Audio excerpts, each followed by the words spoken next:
जो UP board class 10th के बच्चे हैं उनके लिए ये वीडियो बहुत ही हेल्पफुल होने वाली है 2026 के लिए। अगर आपको अच्छा स्कोर करना है, 70 में 70 पाना है, तो आपको बहुविकल्पीय क्वेश्चन अच्छे से करना होगा।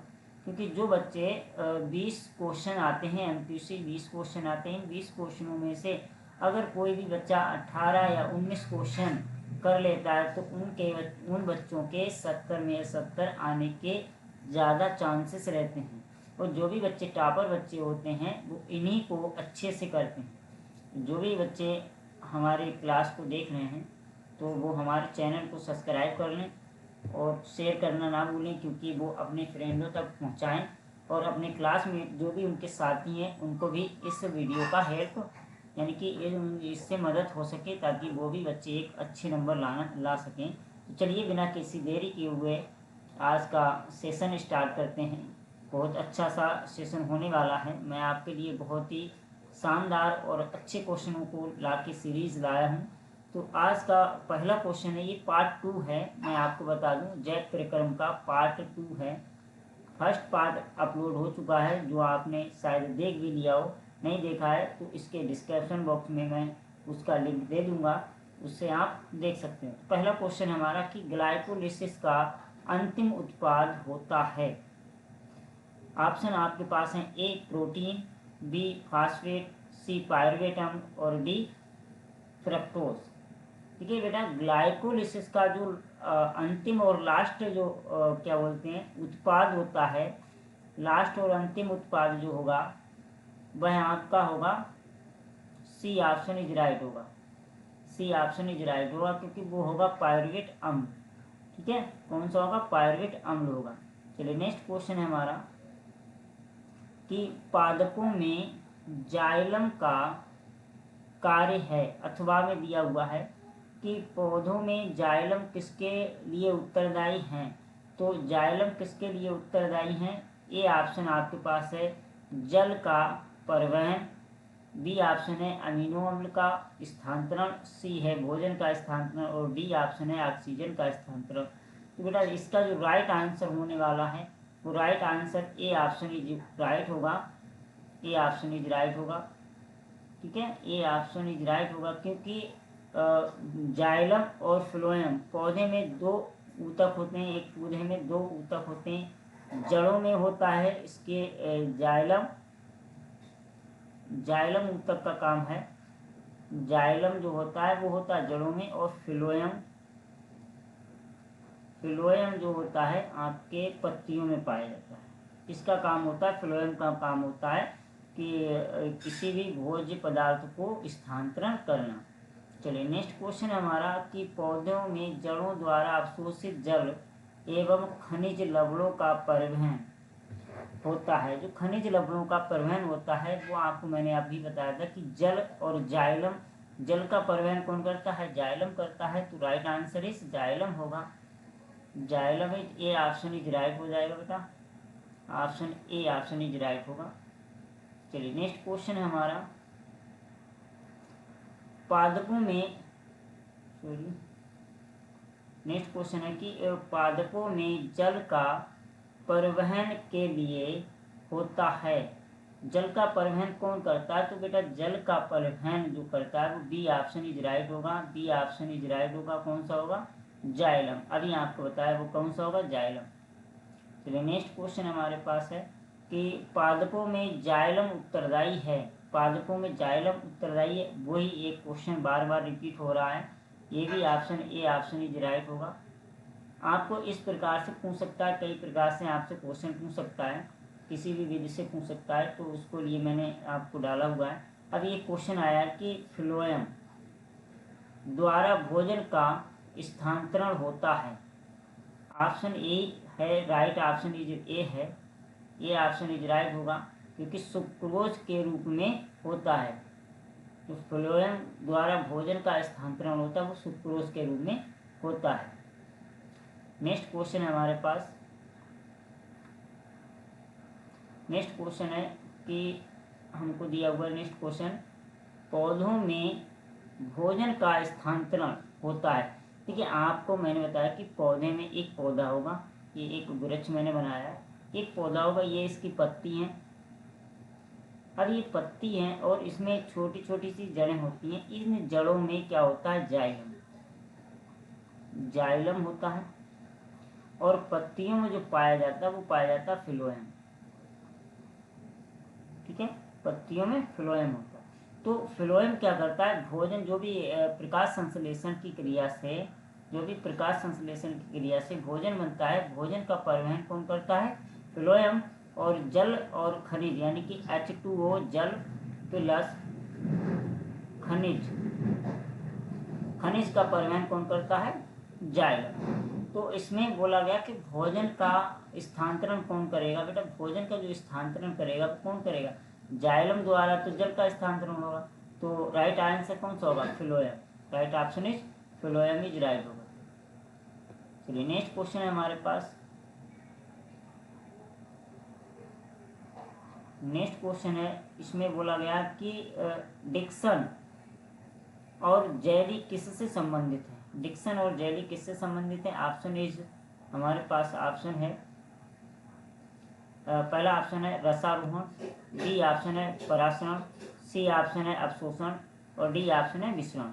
तो इसका जो राइट आंसर होगा बेटा, इसका right answer A option is right होगा, क्योंकि जैली और डिक्सन का जो संबंधित है वो रसारोहण से। ए ऑप्शन इज राइट होगा। नेक्स्ट क्वेश्चन हमारे पास, नेक्स्ट क्वेश्चन बोला गया कि अलिंद एवं, क्या हो गया कोई बात नहीं, अलिंद एवं निलय किस मानव अंग के भाग होते हैं? ये तो आपको पता होगा, क्योंकि हमारा जो हार्ट है, हार्ट में के कितने 4 भाग होते हैं, 4 भाग होते हैं, जिसमें कि दो निलय होते हैं, 2 निलय होते हैं और 2 अलिंद होते हैं।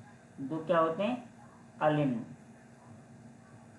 ठीक है, ये 2 अलिंद होते हैं। तो ये किसका होता है? ये पार्ट भाग किसका है? हृदय का, यानी कि heart. A option is right होगा। ठीक है, ए ऑप्शन इज राइट होगा। नेक्स्ट क्वेश्चन हमारे पास, नेक्स्ट क्वेश्चन है कि स्वस्थ मनुष्य में सामान्य रक्तदाब होता है। रक्तदाब मतलब ब्लड प्रेशर, बीपी, जो सामान्य ब्लड प्रेशर होता है वह कितना होता है? ये आपको बताना है। ऑप्शन है 140 से 190 और 140 से 100, 120 से 80। तो इसका राइट आंसर आप बताएंगे। तो इसका जो राइट ऑप्शन होगा बेटा, C option is right. C option is right होगा, क्योंकि ये जो होगा बेटा वो किससे होगा? 120 से 180। सी ऑप्शन इज राइट होगा। नेक्स्ट क्वेश्चन है हमारे पास कि मानव के हृदय में कोष्ठकों की संख्या होती है। ये सभी को पता, मैंने अभी बताया कि मानव के हृदय में 4 कोष्ठक होते हैं, 2 निलय और 2 अलिंद। तो option is a option is right होगा। चलिए नेक्स्ट क्वेश्चन हमारे पास है कि फेफड़ों से शुद्ध रक्त आता है बाएं अलिंद में, दाएं अलिंद में, बाएं निलय में और दाहिने निलय में। तो इसका जो राइट आंसर होगा वो बाएं अलिंद। ठीक है, ए ऑप्शन इज राइट। कौन सा? बाएं अलिंद। A option is right. चलिए नेक्स्ट क्वेश्चन है हमारा, नेक्स्ट क्वेश्चन है, इसमें बोला गया वह कौन सी सिरा है जिसमें शुद्ध रक्त यानी शुद्ध रुधिर प्रवाहित होता है? ए ऑप्शन है पल्मोनरी, बी ग्रीवा, सी पैटल सिरा और डी पार्श्व महाशिरा। तो इसका जो राइट आंसर होगा वो पल्मोनरी होगा। ए ऑप्शन इज राइट होगा। इसका राइट आंसर कौन सा होगा? पल्मोनरी होगा। ए ऑप्शन इज राइट होगा। ठीक है, ए ऑप्शन इज राइट होगा। नेक्स्ट क्वेश्चन है हमारा, बोला गया रुधिर के कितने समूह होते हैं? आपको बताना रुधिर के कितने समूह होते हैं बेटा। एक रुधिर के कितने समूह होते हैं? देखिए, इसमें ब्लड का समूह एक तरफ होगा, समूह यानी कि ग्रुप, और एक होगा ब्लड। ठीक है, ये ब्लड होते हैं। अब ब्लड क्या होता है? एक तो ए होता है, फिर होता है ए बी, है ना, ए बी और ए बी, और होता है ओ। तो टोटल कितने होते हैं? तो टोटल 4 ग्रुप होते हैं, यानी कि 4 समूह होते हैं। ठीक है, अब कोई पॉजिटिव होता है, कोई नेगेटिव होता है, कोई ए भी नेगेटिव या पॉजिटिव होगा, तो नेगेटिव पॉजिटिव ये सब में होता है। ठीक है, चलिए नेक्स्ट क्वेश्चन है हमारा, रक्त का लाल रंग किस की उपस्थिति के कारण होता है। ये बहुत नॉर्मल सवाल है, लेकिन इसमें देखिए ऑप्शन दिया है, ए ऑप्शन है हीम, बी ऑप्शन है न्यूक्लिक अम्ल, सी है विटामिन सी और डी है पोटेशियम। देखिए इस बार इस क्वेश्चन में क्या होता है, एग्जामिनर बच्चे को घुमा देता है, क्योंकि बच्चों का जो आंसर इसमें होगा वो होगा हीमोग्लोबिन। अब आपको हीमोग्लोबिन इसमें मिलेगा नहीं, तो इसका जो राइट आंसर होगा वो बेटा ए ऑप्शन इज राइट होगा। कौन सा, ए ऑप्शन इज राइट होगा, क्योंकि हीम और हीम से ही बनता है हीमोग्लोबिन। ठीक है, हीम से ही बनता है हीमोग्लोबिन। तो हीम क्या होता है, एक पिगमेंट है। क्या होगा, पिगमेंट है, यानी कि इसको हिंदी में बोला जाए तो वर्णक कहते हैं। ठीक है, हिंदी में इसे क्या कहते हैं, वर्णक कहते हैं, पिगमेंट है ये कोई। तो इसका right answer is A option right है, हीम होगा। देखिए नेक्स्ट क्वेश्चन है कि लसिका में नहीं पाई जाती है, लसिका में नहीं पाई जाती है। रुधिर और लसिका में अंतर आपको बताया था, तो लाल रुधिर कणिकाएं तो नहीं पाई जाएगी, है ना, लसिका में लाल रुधिर कणिकाएं नहीं हो पाई जाएंगी। फिर बी ऑप्शन है आपके पास में नहीं पाई जाती, बिल्कुल सही है, तो नहीं पाई जाती तो यही होगा, है ना, लाल रुधिर कणिकाएं। तो ए ऑप्शन इज राइट, क्योंकि लसिका में लाल रुधिर कणिकाएं नहीं पाई जाती। ठीक है, नेक्स्ट क्वेश्चन, लिम्फोसाइट पाई जाती है। मनुष्य में वृक्क एक तंत्र का भाग है जो संबंधित है। देखिए एनसीईआरटी के यूपी बोर्ड में 2019 में आया हुआ सवाल है, 2020 में, 2025 में भी आया हुआ सवाल है। ये सवाल तो आते हैं, लेकिन बेटा अपना अपना रूप बदल के आते हैं। जैसे आपने अभी बदला था, देखा था कि पोषण से, शोषण से, उत्सर्जन से और परिवहन से। वृक्क यानी कि जो आपकी किडनी है, क्या है, किडनी, किडनी को क्या कहते हैं, वृक्क। अब किडनी किससे संबंधित है, तो आप सभी को पता होगी, किडनी उत्सर्जन से संबंधित है, किडनी उत्सर्जन से संबंधित है। सी ऑप्शन इज राइट है। चलिए नेक्स्ट क्वेश्चन है कि यूरिया को अमोनिया में कौन परिवर्तित करता है, यूरिया को अमोनिया में कौन परिवर्तित करता है। नेक्स्ट क्वेश्चन है कि अग्नाशय, यकृत, आमाशय और वृक्क, जल्दी से बताइएगा। देखिए आपको पता है कि जो हमारा लीवर होता है, लीवर इसको कहते हैं यकृत, और यकृत हमारे शरीर की सबसे बड़ी ग्रंथि यानी कि ग्लैंड जो होती है, ग्रंथि, ग्रंथि भी बोली जाती है। यकृत हमारे शरीर की सबसे बड़ी ग्रंथि होती है। और यहीं पे आपको बता दें कि हमारे शरीर की सबसे छोटी ग्रंथि कौन सी है। ठीक है, सबसे छोटी ग्रंथि कौन सी है हमारे शरीर की।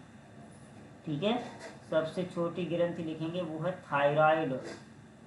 ठीक है, और इससे दूसरी सबसे छोटी ग्रंथि है वो कौन सी, पीयूष ग्रंथि।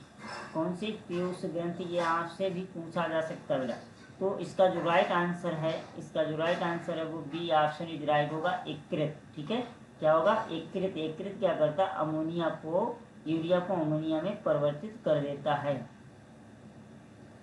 नेक्स्ट क्वेश्चन है, बोला गया कि वृक्क नलिका संबंधी होती है। वृक्क नलिका किससे संबंधित होती है, जनन से, पाचन से, उत्सर्जन से या सेंचुरन से। अभी आपको बताया कि भाई वृक्क हमारी किडनी, किडनी किसमें होती है, उत्सर्जन तंत्र में। सी ऑप्शन इज राइट होगा बेटा, सी ऑप्शन इज राइट होगा। नेक्स्ट क्वेश्चन हमारे पास है, गोमैन संपुट किसका भाग है। नंबर ए ऑप्शन है कि पित्त नलिका, बी है प्रोस्टेट ग्रंथि का, सी अग्नाशयीय नलिका का, और डी ऑप्शन है वृक्क नलिका का। तो इसमें राइट आंसर होगा डी ऑप्शन इज राइट होगा। इसमें क्या होता है, वृक्क नलिका। किसका होगा, वृक्क नलिका का। ठीक है, वृक्क नलिका का होगा। नेक्स्ट क्वेश्चन है, बोला गया इसमें मूत्र निर्माण होता है। ये भी आपको पता होगा, मूत्र निर्माण किसमें होता है, तो बेटा मूत्र निर्माण हमारा जो होता है किसमें, किडनी में, है ना, किडनी में होता है। मूत्र निर्माण किसमें होता है, किडनी में। ठीक है, ए ऑप्शन इज राइट होगा। कौन सा, ए ऑप्शन इज राइट होगा बेटा, ए ऑप्शन इज राइट होगा। नेक्स्ट क्वेश्चन है हमारे पास, अपोहन संबंधित है, अपोहन संबंधित है पोषण से, उत्सर्जन से, परिवहन से, शोषण से। चलिए आंसर दीजिएगा बेटा, किससे अपोहन संबंधित है, क्योंकि ये भी क्या है, एक कृत्रिम किडनी जो होती है आपके शरीर में लगाई जाती है, उसी को कहते हैं अपोहन। ये किसके काम में आती है, उत्सर्जन के काम में आती है, इसमें आती है उत्सर्जन में। ठीक है, तो C B option is right होगा। इसमें सी लग गया, ये होगा बी। ठीक है, और सी को डी कर दिया, कोई बात नहीं, उल्टा सीधा कर दिया, टाइपिंग में थोड़ा गड़बड़ हो गया होगा। अगला क्वेश्चन हमारा 60 नंबर क्वेश्चन है कि कोशिकीय प्रक्रम में ऊर्जा मुद्रा है। अब इसमें देखिए ऊर्जा मुद्रा है, ए ऑप्शन है माइटोकॉन्ड्रिया, बी ऑप्शन है ATP, C option glucose, D option है पायरुवेट। ठीक है, माइटोकॉन्ड्रिया भी क्या एक ऊर्जा देता है, माइटोकॉन्ड्रिया भी हमको क्या देता है, ऊर्जा देता है। लेकिन ये माइटोकॉन्ड्रिया जो होता है वो कोशिका में होता है, इसको क्या बोला जाता है, पावर हाउस ऑफ, है, यानी कि इसको energy power house of energy, यानी कि ये कोशिका का बिजली घर भी बोला जाता है। ठीक है, इसे पावर हाउस ऑफ एनर्जी भी कहते हैं या कोशिका का बिजली घर भी कहते हैं। और दूसरे नंबर पर हमारा एटीपी, एटीपी भी एक ऊर्जा है ना। तो इसको ऊर्जा का मुद्रा किसको कहते हैं, एटीपी को ही कहते हैं ऊर्जा का मुद्रा। बी ऑप्शन इज राइट होगा। लेकिन एटीपी के बारे में आपको और बता दूं, एटीपी का फुल नाम भी पूछ लेता है। एटीपी का फुल नाम है एडोसिन ट्राइफॉस्फेट, एडोसिन ट्राइफॉस्फेट। ठीक है, एडोसिन ट्राइफॉस्फेट। और ग्लूकोज का सूत्र आपको पता ही होगा। और पायरुवेट क्या है, ग्लाइकोलिसिस का अंतिम उत्पाद है। ये आपको हमें पहले ही क्वेश्चन बता चुके हैं, 36 नंबर क्वेश्चन में बता चुके कि ये क्या होते हैं, ग्लाइकोलिसिस का पायरुवेट अंतिम उत्पाद है। अच्छा, एक चीज़ और आपको बता दें कि जो ग्लाइकोलिसिस की अभिक्रिया होती है, ग्लाइकोलिसिस की अभिक्रिया में अंतिम जो उत्पाद होता है वो पायरुवेट अम्ल होता है ना। लेकिन ग्लाइकोलिसिस की अभिक्रिया संपन्न कहाँ होती है ना। तो ग्लाइकोलिसिस की अभिक्रिया माइटोकॉन्ड्रिया में संपन्न होती है। ठीक है, कहाँ होती है, माइटोकॉन्ड्रिया में संपन्न होती है। और क्रेब्स चक्र कहाँ होती है, कोशिका द्रव्य में। चलिए नेक्स्ट क्वेश्चन है कि पायरुवेट के विखंडन की प्रक्रिया समाप्त होती है, 2024 में आया हुआ है। और इसमें बोला गया ऑक्सीजन की उपस्थिति में पायरुवेट का ऑक्सीकरण कोशिका के किस भाग में होता है, कोशिका के किस भाग में होता है। तो देखिए ऑक्सीकरण जो पायरुवेट का विखंडन होता है वो कहाँ होता है, माइटोकॉन्ड्रिया में। ठीक है, कहाँ होता है, माइटोकॉन्ड्रिया में। पायरुवेट अम्ल का विखंडन माइटोकॉन्ड्रिया में ही होता है, कि मैंने आपको अभी बताया था, कहाँ होता है, माइटोकॉन्ड्रिया में। फिर अगला क्वेश्चन है, मनुष्य में वृक्क किस तंत्र में संबंधित है। ये आपको अच्छी तरह पता है कि मैं इतनी बार बता चुका हूँ, ये उत्सर्जन में। ठीक है, वृक्क उत्सर्जन में। उत्सर्जन इम्पॉर्टेंट है, आप पढ़ के जाना बेटा, इम्पॉर्टेंट है। इससे कई सारे क्वेश्चन बन सकते हैं, वो मैंने सारे क्वेश्चन इसमें इंक्लूड किए हैं जिससे कि आपको कोई दिक्कत ना हो। फ्लोएम का कार्य होता है, आपको पहले बता चुके, जल तथा खनिज पदार्थ का परिवहन करना फ्लोएम का कार्य नहीं होता है। वाष्पोत्सर्जन फ्लोएम का कार्य नहीं होता है।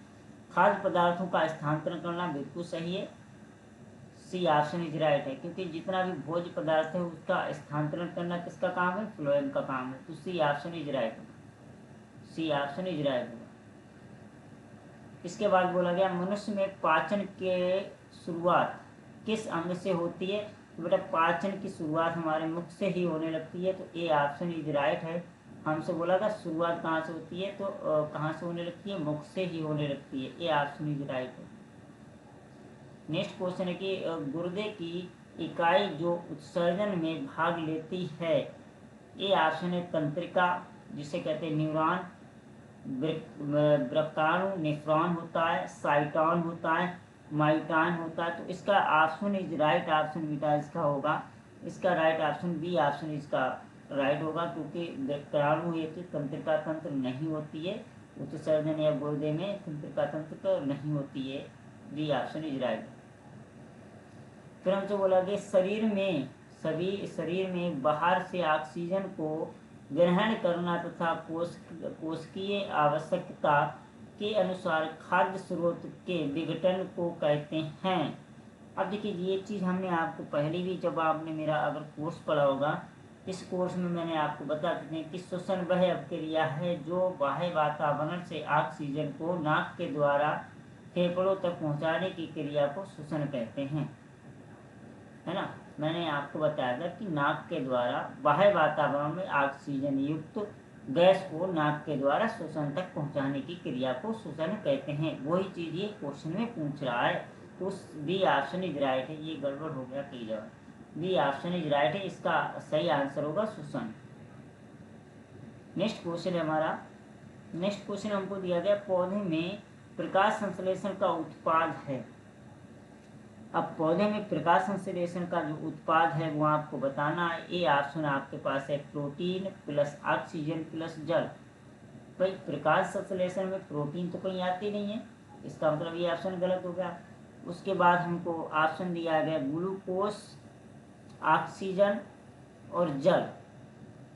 हाँ, वसा नहीं होता, वसा तो होता ही नहीं, तो इसका मतलब बी ऑप्शन इज राइट है। बाकी कोई क्वेश्चन आंसर नहीं है, तो B option is right answer है, क्योंकि इसमें क्या बोलते हैं, चलिए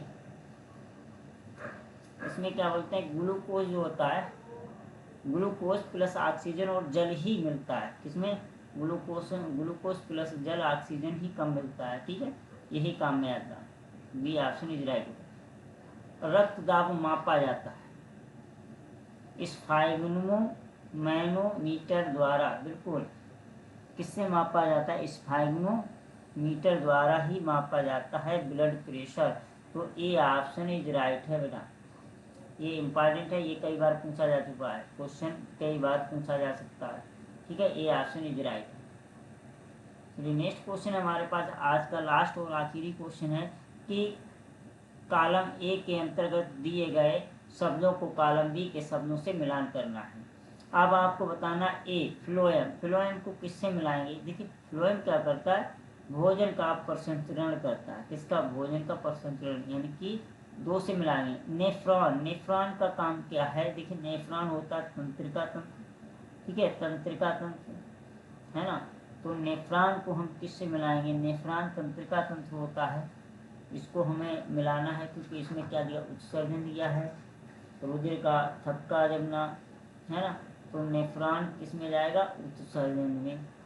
अब बचा है सिरा, है ना। सिरा, सिरा क्या होता है, रुधिर का भी ऑक्सीजनित होता है, और रुधिर पुटिकाएँ क्या होती हैं, लाल रुधिर, रुधिर का थक्का जमना। इसका मतलब पहला क्या हो गया दूसरा, और दूसरे का पहला, यानी कि पहले का दूसरा ये हो गया, और दूसरे का पहला, और तीसरे का चौथा, यानी कि ए ऑप्शन इज राइट। इसका right answer is a option is right, ठीक है, इसका ए ऑप्शन इज राइट। तो आज का वीडियो बस इतना ही। Thanks for watching this video. अगर आपको वीडियो हेल्पफुल लगी हो तो चैनल को